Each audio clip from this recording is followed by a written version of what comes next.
Едно от основните неща, които всеки един човек трябва да знае, е как да определи кой човек в неговия живот е манипулатор с нарцистични характеристики и да ограничи влиянието му. Ако имаш съмнение, че в живота ти някой от хората, дали това ще са учители, треньори, приятели или пък най-лошото партньор, то това видео е за теб, защото днес ще си поговорим за нещата, които правят нарцисистите, как успяват да ни вкарат в тяхната мрежа, какво използват срещу нас, как ни залъгват, че ние сме се побъркали и грешим за тях и какви действия трябва да предприемем, за да се измъкнем от тяхното влияние, защото повярвайте ми, това е изключително трудно. Днес ще ви разкажа моята история и в нея ще преплета характеристиките на нарцисистите, когато знаем кои техни действия са токсични, кои неща са съмнителни и са ни, така да се каже, червени флагове,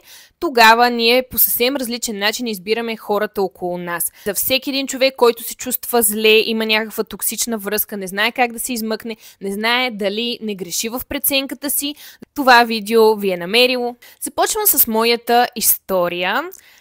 Как се стигна до там, че аз да попадна под влиянието на такива хора? Тук трябва да изследваме още в детството си, къде ние сме развили тази зависимост и как ние попадаме точно на такива хора. Защото нещата не са случайни, нещата винаги си пасват като психологически модели. Та аз какво разбрах за себе си? Когато бях малка, моята майка беше от хората, които бяха изключително амбициозни, имаха много изисквания към мен. Тя винаги го е правила с добри намерения, но още от тогава почваше да ме манипулира, за да правя аз нещата, които тя иска. За да си постигне нейните цели за мен, които винаги са били добри. И аз вече мога да го кажа напълно, осъзнато. Но тя беше първият човек, който ме накара аз да попадна в психологическия модел на зависим човек. На човек, който прави всичко за другите, за да може те да го одобряват, за да може те да го харесват, за да може те да работят с него. Защото когато аз не си бях написала домашното или не бях прочела книгата, която майка ми искаше от мен, тя ми поставяше ултиматуми, тя ми се сърдеше, тя ми казваше, че не заслужавам нейното внимание и се научих, че за да може тя да ми обръща внимание, за да може тя да ме обича, аз тогава така съм го разбирала като едно дете, аз трябва да правя това, което тя ми казва, аз трябва да приемам всички нейни думи за истина. И тя като една майка го е правила с добри намерения, но на мен в главата ми се е забила тази мисъл, че аз ако не правя всичко това, което възрастните ми казват, ако не поставям тяхната истина пред моята истина, техните усещания пред моите усещания, аз няма да оцелея. И това е обичайно за всяко дете. Така че оттам почва моята зависимост. Първият ми сблъсък с такъв човек е треньорката ми по гимнастика. Още от началото, тогава, когато започнах да тренирам, аз бях на 5-6 години, виждах, че тя се държи изключително жестоко понякога, несправедливо. И това мен не ми харесваше тогава. И даже си казвах след всяка тренировка, окей, аз се отказвам. Повече няма да идвам, тази треньорка е луда, буквално си спомням, че така си мислех, но интересното, което е, че колкото и да беше гадна тренировката, в края тя изведнъж просто си слагаше друго лице и оправдаваше всички тези действия. Тя се държеше толкова добре, имаше такава харизма, такава доброта, такава чистота, идеал в нея, че аз още като малка си казвах, това на тази тренировка, която аз бях видяла, случвало ли се или не се е случвало изобщо и не можех да повярвам тази смяна на лицата, как се е случила и си казах, окей, може би аз съм се объркала, ще продължа да тренирам. И на всяка тренировка става едно и също нещо. И вече в един момент, може би това ми е станало някакъв навик, но тогава се случи нещо друго. Бях забелязана от нея, защото изведнъж много дръпнах, много напреднах и тя започна да работи много усилено с мен. При което аз си казах, окей, страхотно, аз съм постигнала нещо, привлякла съм и вниманието, възприемах я като някаква втора майка буквално, защото това беше възрастен, който ми се е доверил, който работи повече с мен и аз винаги много съм го оценявала. Затова започнах да я слушам. Започнах да правя абсолютно всичко, което тя искаше от мен, с идеята, че аз ще получа одобрение, любов, повече възможности от нея.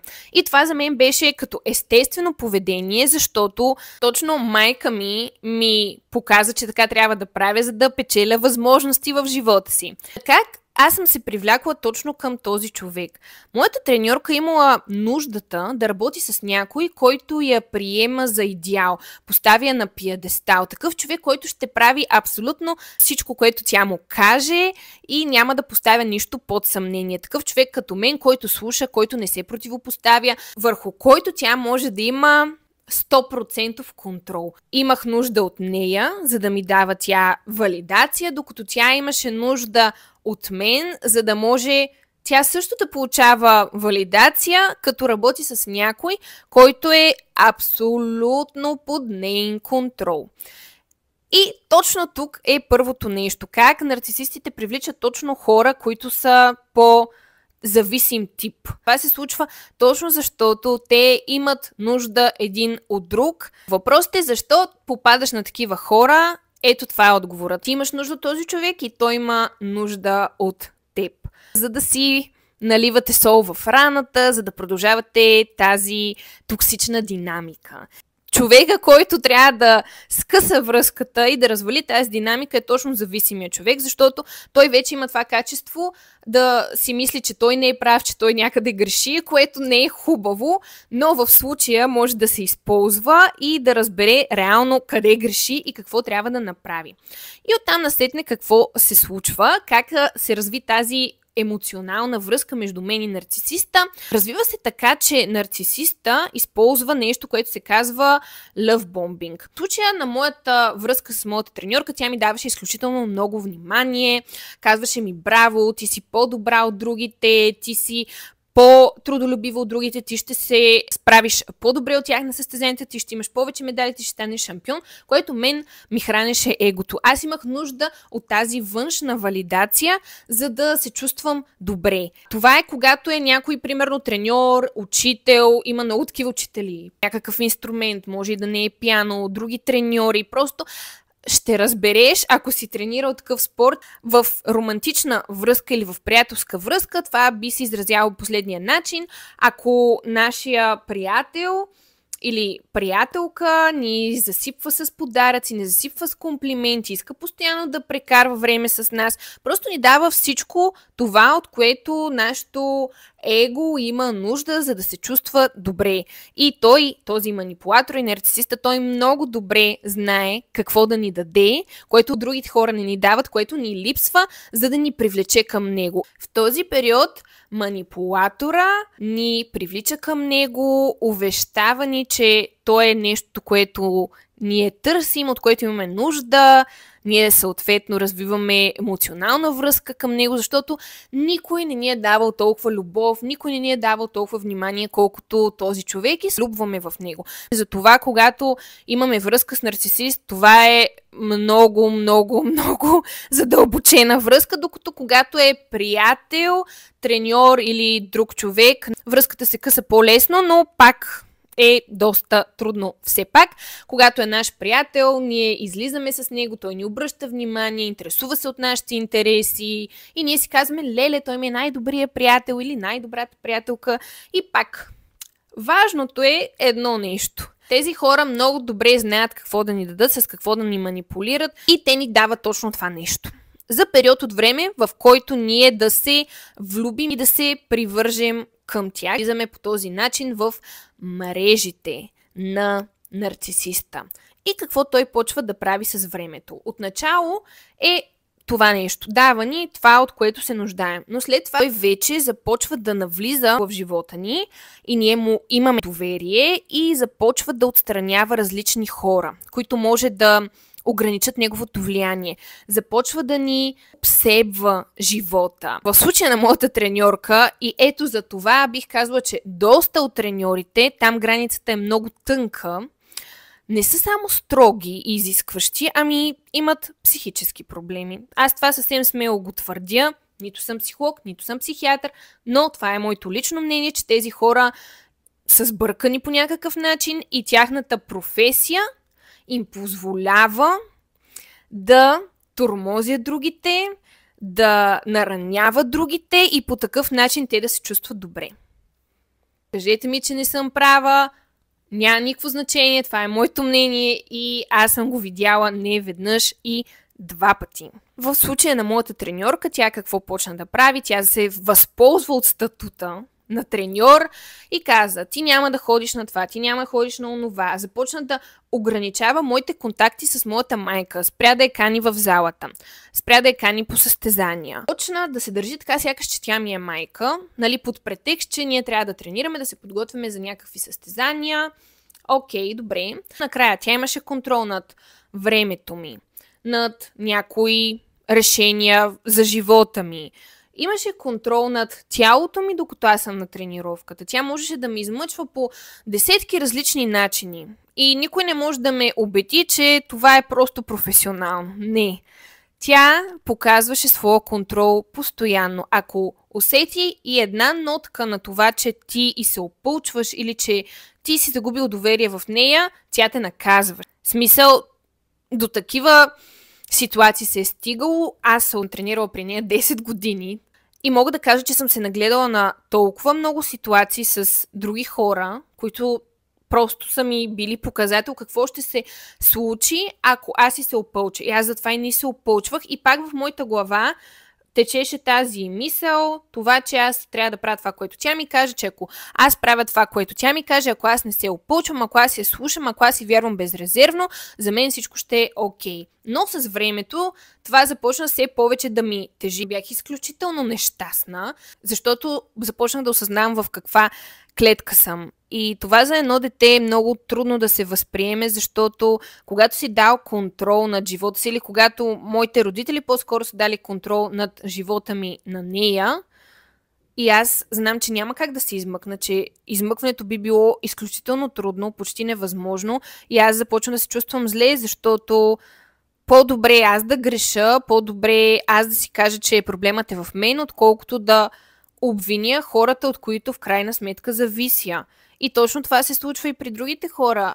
В един момент нарцисиста ни е обсебил живота, прекъснал ни е или ни е развалил отношенията с нашите роднини, с приятели, с други хора, и то е целият ни живот. Буквално целият ни живот, и ние не можем да си представим какво бихме правили без него, защото ние нямаме живот отвън връзката ни с него. Това е изключително страшно, но е абсолютно илюзорно. И всеки един човек, който преминава през това, трябва да знае, че има изход. Труден, понякога много труден, но има изход. Това става много трудно да се измъкнеш от него, защото този човек просто не ти позволява. Той ти е затворил всички врати, той ти е взел всички шансове, но винаги има какво да се направи. Та в един момент, когато свърши този период с първото нещо, с лъвбомбинга, с даването на това, от което се нуждаем, след това с установяването на контрол и настройване срещу другите хора, той ни препрограмира, той ни настройва срещу неща, които биха го спряли да установи контрол. Някъде в този един период той започва да си променя поведението. И както е бил толкова добър, толкова готин, той започва да прилага над нас психическо и може да се стигне и, разбира се, до физическо насилие. Но психическото насилие е супер страшно, защото този човек има 2 лица. Едното му лице е на добрия човек, в който ние сме се влюбили или към който сме се привързали, а другото лице е нещо изключително страшно.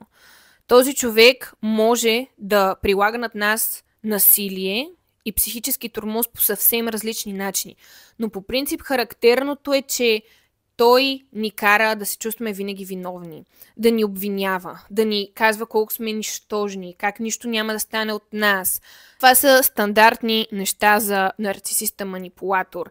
Просто се опитва да ни накара да вярваме, че от нас нищо не става, че ние без него сме за никъде и това, че ние сме с него е най-хубавото нещо, което ни се е случвало, защото той винаги е безгрешен, защото той винаги е прав, защото той има висши идеали. Някога той се вкарва в режим на жертва. Винаги поставя така нещата, че светът е виновен, че другите са виновни, че другите хора нещо ни им е наред, а той е перфектен и безгрешен. И съответно, когато ние сме човека до него, той го прави това с нас 24/7. И това е най-гадното и отвратително нещо. С времето наистина започваме да му вярваме, защото се чувстваме все по-слаби, чувстваме се все по-зле, чувстваме се отвратително. И това, което ни запазва в отношенията с него, това е, че все още от време на време ни дава тази любов, ни дава това, което ни е давал в началото. В този един период той е много по-минимализирано. В началото е супер много през цялото време. Сега е от време на време, когато нещата вече станат супер крайни, когато ние сме на прага на това да търсим някаква помощ, да се измъкнем, да се опитаме да сложим край на връзката си с него. Точно тогава той ни дава тази любов, това разбиране и това внимание, за да може да ни задържи към него, за да може ние да не може да се измъкнем и вече стават нещата супер премерени. Така че само като говоря за това ми става лошо, защото преживява нещата, тялото ми още се бори с тях. Просто това е нещо ужасно. И в този етап на отношенията ни с него започваме да търсим вината, разбира се, в себе си. Започваме да си казваме не, че той е лошия, а че нещо се е променило и ние сме виновни, че ако бяхме толкова добри, както в началото, когато той ни е обичал, когато ни е давал вниманието, нещата са щели да продължат. Ние сме допуснали някаква грешка, ние сме го разочаровали, но това е точно тактиката на нарцисиста, да те накара ти да си мислиш тези неща и да се опитваш да бъдеш по-добър, да се опитваш да бъдеш по-безгрешен и да ти прехвърля тази вина, така че ти да се чувстваш виновен. И точно за това и ние не можем да се махнем, защото ние винаги се съмняваме и си казваме, ама аз съм виновен, ама аз нещо не съм направил както трябва. Опитваме се да го задоволим, даваме му повече и повече и повече. И той никога не е доволен от това, което получава. И търси още и още начини ние да му докажем нашата вярност, нашата любов. Самия нарцисист, той има нуждата да вижда, че ние сме под неговия контрол и ще ни удря, и ще ни наказва, и ще прави абсолютно всичко, за да може да ни държи под неговия контрол и точно нашите усилия го уверяват, че той действа правилно. То беше години наред това нещо, но започна да става изключително скандално, когато моята майка почина и треньорката ми вече имаше пълен контрол над живота ми почти. Но тогава аз бях тинейджър, някъде на 14 и си казах, първото, което аз не харесвам гимнастиката, не ме кефи. Второто, което е такъв живот ли искам. Аз мразех гимнастиката, мразех тази среда, не исках изобщо да съм там. Третото, което е, че тя се опитваше вече и финансово да ме държи под ней контрол, защото тук е нещо много ключово, че как може да ни държи под контрол нарцисиста, може емоционално да ни държи, но може и финансово. По принцип нарцисиста това търси, че ние да трябва да разчитаме на него. И в някаква връзка, в която ние разчитаме финансово на този човек, ние не можем да се измъкнем.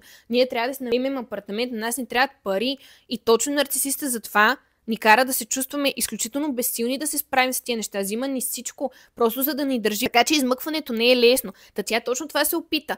И вече финансово да ме държи под нейния контрол. И аз тогава осъзнах какво се случваше, защото нейният тормоз беше ежедневно. Аз печеля някакво състезание, тя ми говори каква съм мързелива, да ме обижда постоянно. После пак печеля някакво състезание, 1-2 дни е добре, 1 месец още тормоз. И аз след тренировки буквално се прибирах и ревах. И не можех да спра и си казах в един момент, вече ми дойде просто до гуша. Наистина ми дойде до гуша и си казах, трябва да си измъкна. Не мога да остана. Тогава направих следната крачка, когато аз я помолих за 1 ден почивка и тя съответно ми се разкрещя, скара ми се, обвини ме, каза, че аз съм мързелива, че не съм заслужила тази почивка и някакви такива неща. Аз тогава просто действах рязко, избягах, блокирах абсолютно всички, не вдигах телефона, знаех, че няма кой да ме върне към нея, защото майка ми беше починала, така че бях в някаква позиция, в която имаше някакъв way out, начин да се измъкна и просто избягах. Тя се опитваше да се върне чрез други хора, да ме заплашва, но резултат нямаше, защото аз скъсах връзката си с нея и не се върнах натам. Но тук идва следващия момент. Ако успееш да избягаш от един нарцисист и не излекуваш своята привързаност към нарцисисти и манипулатори, неизбежно, абсолютно неизбежно, ти ще срещнеш друг. Така че, дори да успеем да се измъкнем, да придобием тази смелост и да скъсме връзката си, трябва да знаем, че трябва да излекуваме и своята зависимост. И какво се случи след една година? Аз започнах друг спорт, новия ми треньор, са му били нужни 5 години, може би, да ме спечели, но след като веднъж ме спечели, след като веднъж пак аз бях под неговия контрол, той си откри неговата истинска страна и се оказа, че аз съм попадала даже на още по-голям нарцисист, още по-голям манипулатор. Аз това наистина не го очаквах. Години наред, може би 2-3 години, аз се опитвах да разбера какво се случва, защото той започна да ме критикува, започна да ме обвинява, започна да ми казва той колко е прав, как единствено от неговата гледна точка е правилна, да контролира пак живота ми, да си прави планове за моето бъдеще, неща, които беше правила моята треньорка. И аз не знаех какво се случва, какво се е променило и отначало действах грешно и мислех грешно, защото се опитвах да възстанови отношенията си с него и си казвах, добре, трябва да си оправим отношенията. Този човек е направил толкова много за мен, защото другото, което в моя случай се случваше, че тези хора наистина бяха направили много неща за мен. И ми бяха дали много. И аз се чувствах обвързана и отговорна за това как аз ще се държа към тях, защото не исках в техните очи да изглеждам неблагодарна. Но не осъзнавах тогава, че те са ми дали тези неща, не означава, че аз съм им длъжна и че аз трябва по някакъв начин да правя това, което те искат от мен. Трудно нещо за осъзнаване, но в крайна сметка се случи нещо много скандално. Той започна наистина да се държи много зле с мен. Аз започнах просто да казвам, не съм съгласна с това нещо, не искам това нещо и тогава той почна да е мега агресивен. Аз тогава бях записала някакви курсове, бях почнала да хода на терапевт. Бях започнала да осъзнавам някакви неща и когато той го видя, и това е нещо друго характерно за нарцисистите, че когато ти почнеш да осъзнаеш, когато ти почнеш да слагаш някакви граници, когато ти почнеш да се съпротивляваш, те стават мега агресивни. Искат да убият твоето желание, искат просто да те смажат. Ето това искат. И нещата стават много зле, защото ти или ще се откажеш от нещата, които опитваш да направиш и ще се върнеш при нарцисиста, или трябва да се справиш с това, което той ти изсипва. Той почва да се държи ужасно, активно, агресивно към теб. И този период просто трябва да го минеш. И не трябва да се отказваш, не трябва да се връщаш назад, не трябва да съжаляваш, а трябва да продължиш и да преминеш през него, защото отношенията ви ще станат ад. Наистина ще станат ад. Просто няма как да се мине по друг път. Трябва да видиш този човек реално какво е истинското му лице. В случая се случиха много скандални неща. Този човек направи много гадни неща на мен. Не знаех какво се е случило. Не можех да разбера защо трябвало да се стигне до там. Бях много гневна, много ме болеше, но когато почнах да се възстановявам, разбрах, че е трябвало да мина през това. Защото даже моята терапевт каза, докато се случваха тези неща, си каза, трябва да си оправим отношенията, трябва всичко да бъде както преди. И тя казваше, защо? Няма ли да е по-добре да нямаш отношения с този човек? Защото аз с този човек работя. И аз си казвам, как така? Аз искам просто всичко да е добре. Но не може, не става. С такива хора няма оправия. В смисъл, ние не може да искаме от тях адекватно поведение, да искаме от тях здравословна връзка. Не, те не могат да ни я дадат. Затова трябва да скъсаме тази връзка. И аз тогава успях да я скъсам. Беше ми много тежко и трудно. Крайна сметка излязох от другата страна на тунела. Отначало ми беше много гадно, защото едното нещо, което не иска да се случва, е да разочаровам този човек. Просто имам такъв огромен страх да разочаровам хората и той го използваше срещу мен. Но сега знам, че просто е било средство за манипулация. Че единственият човек, който не трябва да разочаровам е себе си. И мога да кажа, че сега съм много по-щастлива, много по-добре се чувствам със себе си, способна съм да се защита, способна съм да се застъпя за себе си, но това отне много време и много терапия. И сега се връщам пак при терапевката и казвам, наистина беше права, че аз се чувствам в момента много по-добре, когато нямам отношение с този човек. Защото аз вече знам какво прави. Виждам как го прави на другите хора, виждам как го прави на деца, той пак е треньор, естествено. Какво да кажа? Просто тези хора ще им е много трудно. Те не искат да се променят. Те не искат изобщо да си признаят, че са виновни за нещо. Защо нарцисистите са такива каквито са? Ами те са израснали сред нарцисисти. Най-вероятно, и това, което аз знам, е, че техните родители са нарцисисти и те са го приели този модел за свой, започнали се да се държат така, нещо ги е наранило и те са станали такива каквито са. И са спряли изобщо да поемат отговорност, защото може би като малки толкова са им прехвърлили отговорността и вината за някакви неща, че те са решили, че не искат повече да бъдат наранявани и че ще нараняват другите. Дори не знам доколко осъзнато. Но това, което трябва да знаем е, че ние не можем да променим нарцисист. Ние трябва да се измъкнем, ние трябва да сложим граници. Оттам насетне този човек, ако иска да се оправя, да почне терапия, но ние не може да го променим. И това трябва да ни е ясно. Ние единственото нещо, което може да направим, колкото и да е трудно, колкото и време да отнеме, е да прекратим отношенията си с този човек. Ако трябва поетапно, ако трябва леко, ако трябва да си правим някакви планове за бягство, когато сме във връзка, за да може този човек да се измъкнем безопасно от него, защото тези хора са склонни към агресия. И то физическа. Психическата агресия е много сериозна, но за физическата да не говорим. Така че би трябвало след втория път, в който ми се случи това нещо, аз да съм си научила урока. Но, познайте, не. Не го бях научила. Оказа се, че аз търся трети нарцисист. Аз си търся трети нарцисист. Но пък много интересно, точно той ме отряза. Нали? Това беше друг случай в живота ми, друг човек в живота ми. И аз, познайте какво направих. Започнах да се вайкам, започнах да съм, аз съм идеалният човек да работя с теб. Понеже аз тогава не го осъзнавах, но сега знам, че този човек е нарцисист, че този човек търси хора като мен. Аз вече имам толкова опит да съм такъв човек, зависим и човек, който ще прави всичко, което му кажат. Но този човек ме отряза. И аз с цялата си болка започна да си казвам, не, ти трябва да ме приемеш. Просто тази зависимост, която беше в мен, се прояви тогава.